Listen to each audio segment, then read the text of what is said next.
Assalamualaikum warahmatullahi wabarakatuh.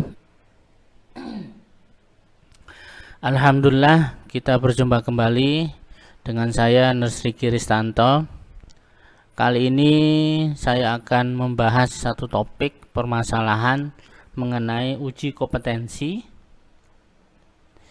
di mana bahasan saya spesifikkan pada materi keperawatan medical bedah. Nah, kenapa uji kompetensi keperawatan medical bedah ini perlu kita kaji ya? Jadi karena memang yang pertama, uji kompetensi itu sekarang menjadi tolak ukur ya, standar bahwa lulusan keperawatan itu dianggap layak atau tidak untuk bekerja.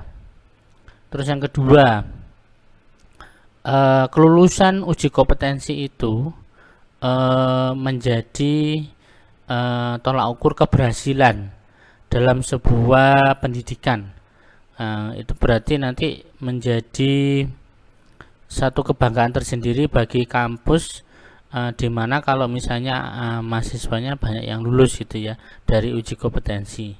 Terus yang ketiga, kenapa kok medical bedah? Karena medical bedah ini materinya paling banyak di uji kompetensi.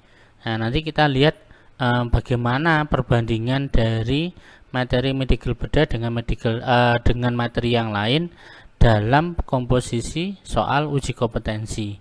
Ya, jadi paling banyak. Terus yang ketiga, yang keempat adalah permasalahan-permasalahan medical bedah ya di lapangan itu paling banyak dibandingkan dengan permasalahan yang lain. Mestinya kalau pasien medical bedah yang datang ke rumah sakit dengan pasien yang menjalani misalnya maternitas, ya tentu paling banyak kasusnya adalah medical bedah. Jadi makanya nanti kita akan bahas, dan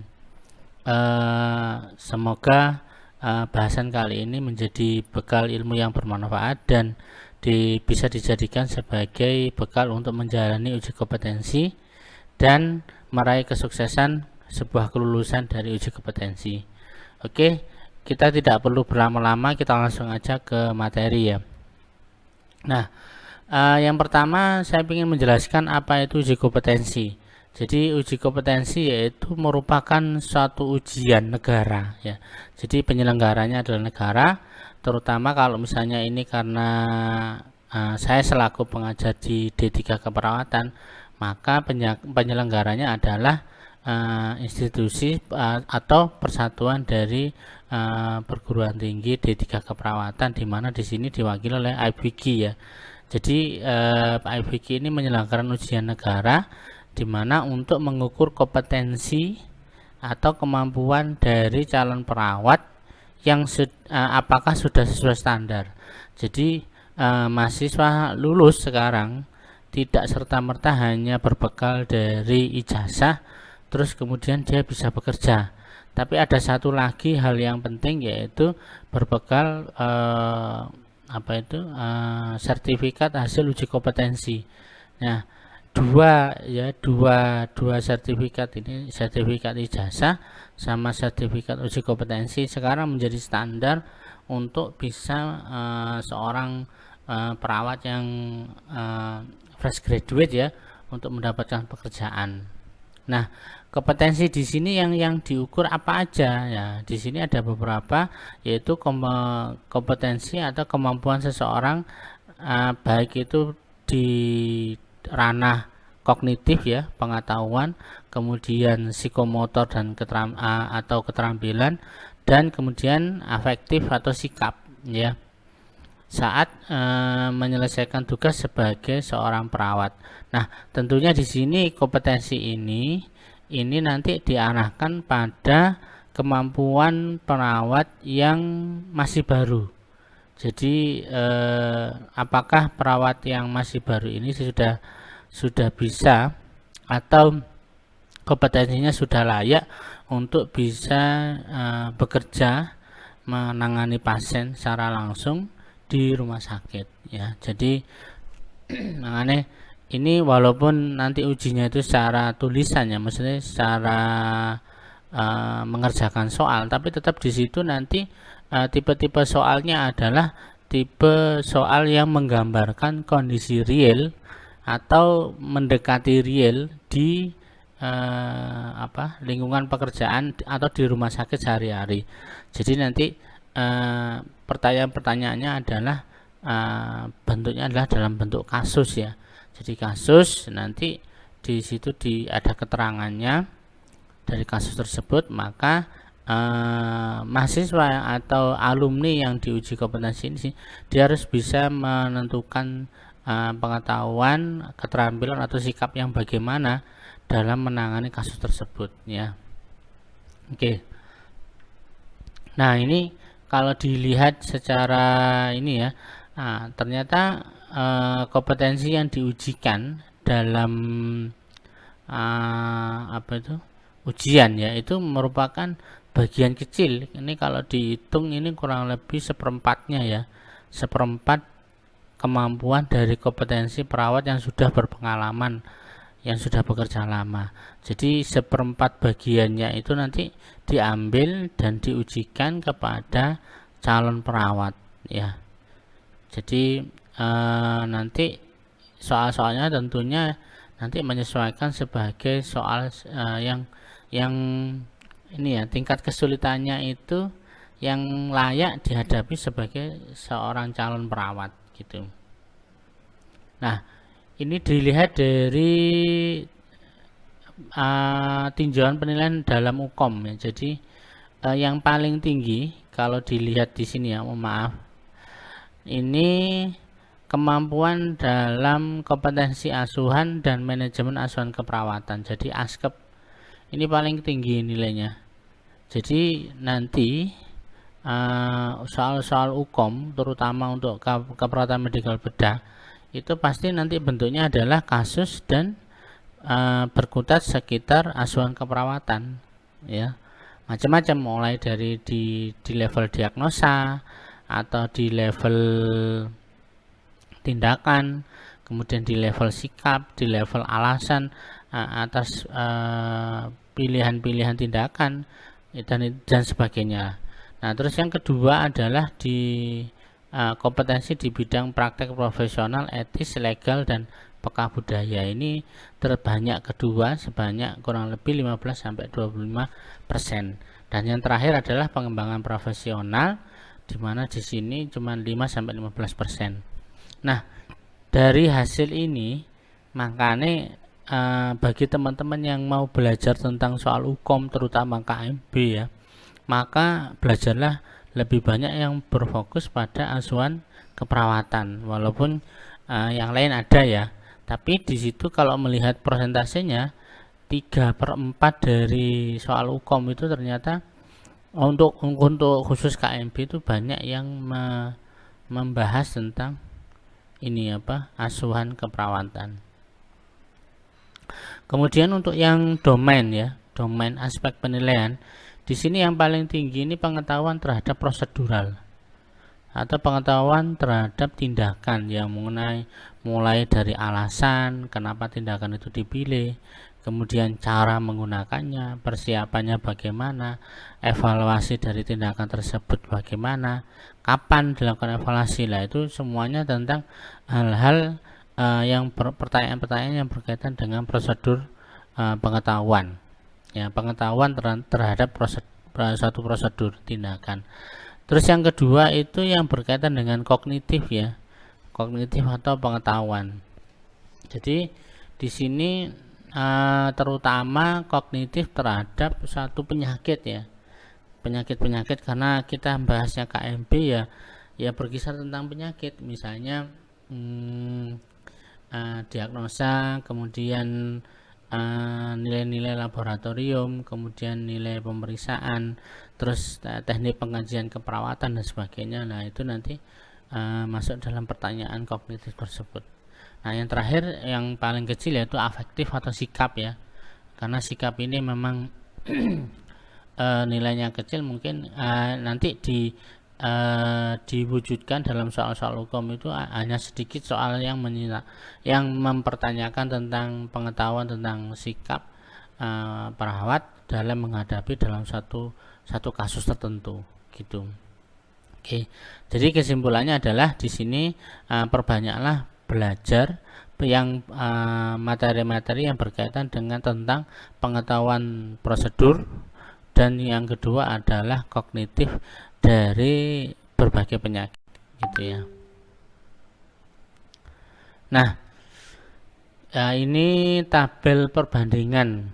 Jadi kalau dilihat di sini adalah KMB itu nomor 1 loh ya, nomor dengan proporsi soalnya kurang lebih 25 sampai 37%. Nah, ini kan lumayan kalau sudah menguasai banget KMB. Nah, ini sepertiga dari jumlah soal ya yang diujikan di UKOM. Nah, ini nanti adalah soal-soal yang berkaitan tentang keperawatan medikal bedah. Nah, kenapa sih UKOM ini menaruh KMB ini dalam persentase yang lebih tinggi? Karena memang dalam kenyataannya kalau di rumah sakit banyak ya perawat, terutama kalau walaupun bekerjanya di UGD atau di ruangan atau di ruang intensif, itu paling banyak yang ditangani ya kasus-kasus yang berkaitan dengan keperawatan medikal bedah ya, paling banyak. Makanya di sini di UKOM itu akhirnya imbasnya untuk soal-soal yang keperawatan medikal bedah ini juga paling banyak. Jadi ini dampak atau imbas dari menyesuaikan kondisi lapangan yang ada gitu ya. Nah, dilihat dari untuk proses keperawatannya. Jadi di sini yang paling gede di proses keperawatan itu adalah pertanyaan-pertanyaan UKOM yang berkaitan dengan implementasi tindakan. Nah, di sini jadi nanti itu banyak pertanyaan-pertanyaan yang mempertanyakan tentang implementasi. Jadi bagaimana cara perawat baru itu dalam melakukannya. Misalnya nanti prosedur tertentu itu nanti akan ditanyakan bagaimana, entah itu bagaimana persiapan alatnya, terus persiapan pasien, kemudian alasan tindakan prosedur keperawatan ini yang ini didahulukan gitu ya. Jadi banyak hal yang berkaitan dengan implementasi yang ditanyakan. Nah, di sini nanti sudah setelah melihat persentase ini, harapannya sama bisa fokus untuk banyak mempelajari tentang implementasi keperawatan gitu ya. Selain yang lain di sini yang nomor 2 ya perencanaan, kemudian nomor 3 ini ada pengkajian, evaluasi, dan terakhir adalah penentuan diagnosa. Nah, kalau ini kan gampang ya, karena sudah mengetahui, terutama kalau yang sudah bolak-balik buka SIGI ya, SDKI itu, nah nanti pasti paham dengan penentuan diagnosa keperawatan. Nah, terkait dengan upaya kesehatan, paling banyak di sini pertanyaan-pertanyaan yang berkaitan dengan kuratif ya, pengobatan. Apalagi kalau perawatan medikal bedah itu paling banyak yang berkaitan dengan kuratif atau tata laksana pada saat di rumah sakit itu ya. Sedangkan yang lain itu yang terbanyak kedua itu ditempati promotif, preventif, dan rehabilitatif. Karena promotif, preventif, rehabilitatif ini tidak dilakukan di rumah sakit, artinya di luar rumah sakit ya.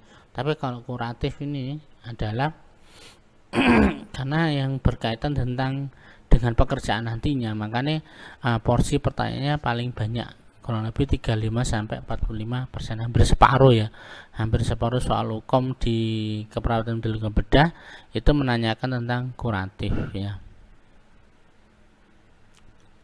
Nah, ini kalau ditinjau tentang dari sudut pandang kebutuhan dasar. Nah, makanya dari seluruh kasus di soal UKOM untuk keperawatan medikal bedah ini paling banyak yang mempertanyakan itu ada di kebutuhan dasar, ada 4 level. Yang pertama adalah oksigenasi ya, cairan dan elektrolit, nutrisi, aman dan nyaman. Nah, makanya dari hasil ini maka sampean bisa memfokuskan lagi terutama untuk kasus-kasus yang berkaitan dengan oksigenasi, cairan dan elektrolit, nutrisi, aman dan nyaman. Yang selebihnya berkaitan dengan eliminasi dan sebagainya, itu nanti maka dipelajari nomor 2. Jadi yang nomor 1, pelajarilah banyak-banyak yang berkaitan tentang kasus tentang 4 tadi ya, oksigenasi, terus berkaitan dengan cairan, elektrolit, nutrisi, aman dan nyaman ya. Dan yang paling sedikit ya tentang kebutuhan belajar seksual, karena memang kalau dilihat di ini ya, di hierarki Maslow, kebutuhan belajar seksual, nilai dan keyakinan ini paling tinggi ya, di ujung dari piramid tadi ya, gambar piramida Maslow itu ya. Tapi kalau oksigenasi, cairan, nutrisi, nah ini paling bawah. Jadi kebutuhan dasar yang paling bawah yang paling banyak ditanyakan. Oke, nah ini berikutnya masalah sistem ya. Nah ini cukup membantu juga untuk mana aja sih yang paling banyak dipelajari sistemnya. Nah nanti zaman setelah tahu ini maka sistem pernafasan itu nomor 1 ya. Berarti ini artinya zaman harus lebih banyak belajar di sistem-sistem tersebut ya, yang 8-12%. Kemudian kardiovaskuler, kemudian pencernaan, saraf ya, itu penting. Kemudian sistem yang lain ini sama bisa lihat di tabel, ini mengikuti dari persentase ini ya. Oke.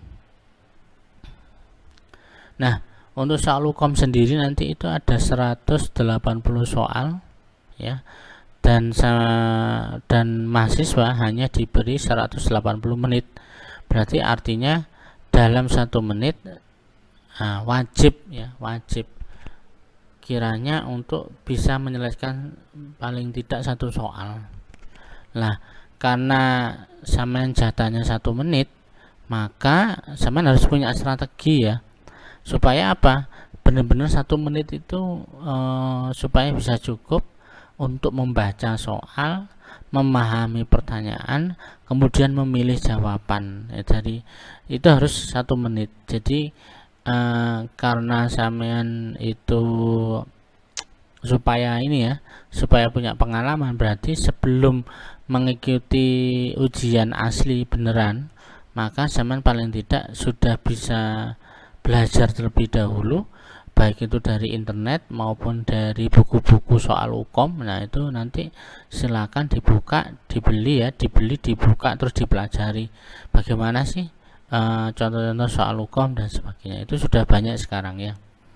Artinya di sini untuk menciptakan kebiasaan bahwa 1 menit itu sudah bisa menyelesaikan 1 soal, berarti teman-teman semua harus banyak berlatih, kemudian yang detail, pahami dengan detail. Nah nanti akan tahu sendiri kira-kira ciri-ciri dari masing-masing soal hukum yang berkaitan dengan sistem, terutama sistem medical bedah ya. Kemudian semua soal adalah pilihan ganda ABCD E ya, sampai E, ABCDE. Kemudian semuanya adalah multiple choice, tidak ada IC. Jadi namun demikian, yang menjadi ciri khas dari soal hukum itu adalah semua jawaban dari A sampai E itu adalah benar semua, tidak ada yang salah. Artinya sampean harus memilih, punya kemampuan dalam memilih jawaban yang paling benar di antara jawaban-jawaban yang benar tadi. Begitu ya, itu harus banyak-banyak berlatih, harus tahu seninya. Nah, supaya apa? Supaya bisa memanfaatkan waktu yang minimal 1 menit tadi untuk mengerjakan 1 soal gitu ya.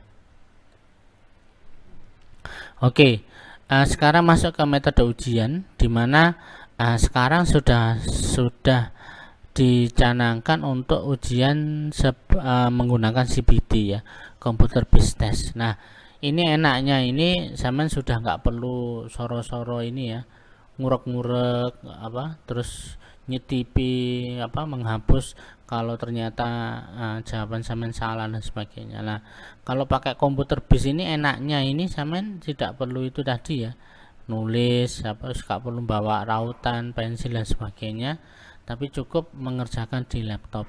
Namun ada banyak kendala yang terjadi ketika menggunakan CBT, misalnya lampu mati ya, terus channel pedot, sinyal internetnya pedot dan sebagainya, macam-macamnya. Nah, itu nanti tapi tidak usah mikir, itu sudah dipikir oleh panitia. Nah, sekarang standar kelulusan UKOM.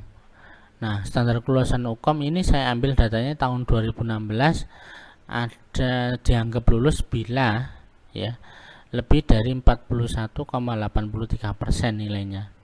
Jadi misalnya dari 180 soal kurang lebih ada 76 soal saja yang terjawab dengan benar, maka sama sudah dianggap lulus UKOM dan kompeten. Nah, makanya gimana caranya kita harus berstrategi supaya 76 soal ini diyakinkan memang benar-benar sesuai ini ya, jawabannya benar gitu loh dari 76 soal ini ya.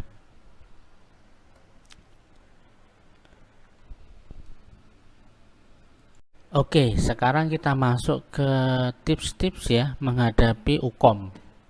Nah, ini karena saya yakin untuk yang alumni baru ya, jadi fresh graduate dalam menghadapi UKOM ini baru pertama kali ya, jadi ya saya wajar lah kalau misalnya ada perasaan takut, kemudian was-was kalau misalnya nanti tidak lulus, was-was kalau misalnya waktu ujian UKOM ternyata banyak ini ya, banyak kekeliruan, banyak kesalahan dan sebagainya. Nah, makanya lakukanlah tips-tips berikut ini sebelum teman-teman semua mengikuti ujian UKOM.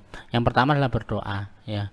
Piye-piye kan zaman itu kita adalah warga yang beragama, jadi takdir ya, kita percaya setelah kita berusaha maka semuanya harus dipasrahkan ke Gusti Allah. Jadi kita harus berdoa, dungo, kalau perlu ya sampean sedekah, niatkan untuk semoga dilancarkan dalam UKOM gitu ya.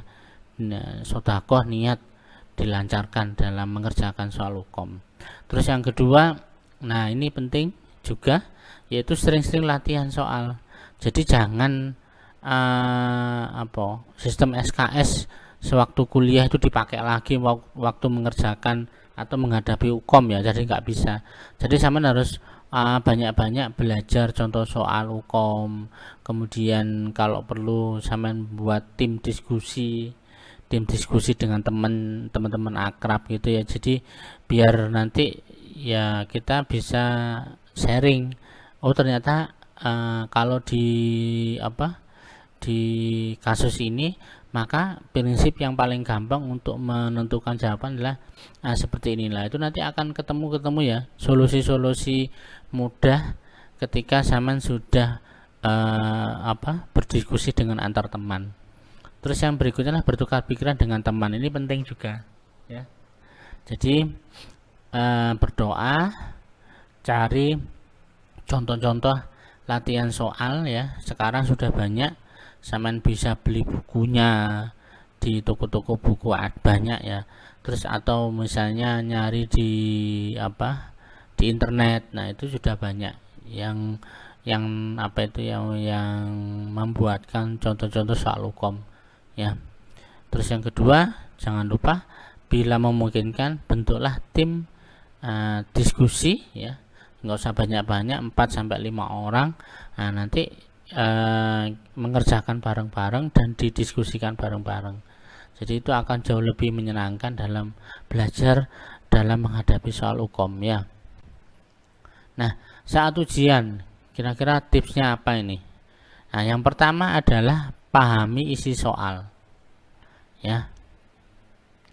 Jadi fokus pertama yang perlu Anda lakukan adalah cari tahu soal ini sebenarnya mau menanyakan apa gitu. mau nanya apa sih soal ini. Nah, makanya yang nanti di tips dalam mengerjakan soal, pertama yang sampean baca dari tulisan panjang soal cerita tadi ya, itu adalah kalimat terakhir. Jadi dia soal ini sebenarnya saya diminta untuk nyari apanya sih gitu ya. Terus yang kedua, gunakan logika jadi pikiran sehat. Jadi jangan sampai membayangkan yang hal aneh-aneh ya. Jadi gunakan pikiran sehat ketika memecahkan satu kasus. Jadi logikanya kalau misalnya contoh pasien turgornya melambat, kemudian tensinya turun, terus kemudian nadinya cepat. Logikanya apa yang kita bangun dari situ? Maka berarti di sini pasiennya sedang ada kemungkinan ada mempunyai permasalahan dalam cairan. Bisa jadi cairannya berkurang gitu. Ya, jadi gunakan logika berpikir sehat ketika menalar satu kasus supaya apa? Supaya nanti sampean mudah untuk mencari jawabannya itu gitu. Jadi logika-logika sederhana itu kadang-kadang malah kita tidak tahu ya, tidak pernah menduga. Nah, makanya tadi pentingnya kenapa kita harus belajar berbareng, belajar kelompok itu penting. Karena saat mungkin aja ada teman kita yang mempunyai logika yang lebih bagus dari pikiran kita, dia lebih simpel, lebih efektif, lebih efisien. Nah, itu nanti dengan itu kan akhirnya ketika diskusi itu akan sedikit banyak sama akan ketularan dengan logika-logika yang sudah tertata rapi di pikirannya teman-teman itu. Gitu ya. Terus yang kedua harus rileks ya. Sudahlah, nanti kalau sudah belajar banyak ya, sudah berdoa, wis sodako, wis dan sebagainya, sudah rileks, pasrahkan saja. Supaya apa? Sama nggak ngeblank. Apalagi pas ngerjakno gak iso rileks, wis ngeblank. Kalau sudah ngeblank, stres, semua yang sudah sampean kumpulkan dalam belajar-belajar sebelumnya itu akan hilang semuanya. Nah, itu bahaya ya. Terus yang berikutnya adalah selesaikan soal yang dianggap mudah dulu ya. Misalnya saya merasa yakin kalau KMB itu sudah dikuasai, maka saya karena ini menggunakan komputer based test ya, jadi komputer based. Nah, saya bisa langsung aja menuju ke soal KMB, jadi lebih mudah ya. Enaknya kalau pakai komputer based itu gitu. Ya, kemudian sampean bisa memilih soal-soal yang dianggap mudah. Jadi kerjakan yang gampang-gampang dulu atau yang kerjakan yang paling dikuasai dulu. Itu akan mempersingkat waktu. Jadi karena sudah menguasai, biasanya jawabnya cepat. Nah, nanti ada banyak sisa. Nah, sisa-sisa waktu inilah yang bisa Anda gunakan ketika untuk berpikir lebih lama mengerjakan soal-soal yang dianggap meragukan, jawabannya masih ragu atau malah justru tidak bisa. Jadi kerjakan dulu soal-soal yang dianggap mudah itu ya, jangan lupa. Terus yang berikutnya adalah jangan ada soal yang tidak terjawab. Ingat-ingat ini penting. Sak ngawur-ngawur itu tetap sama harus jawab ya. Jadi jangan tinggalkan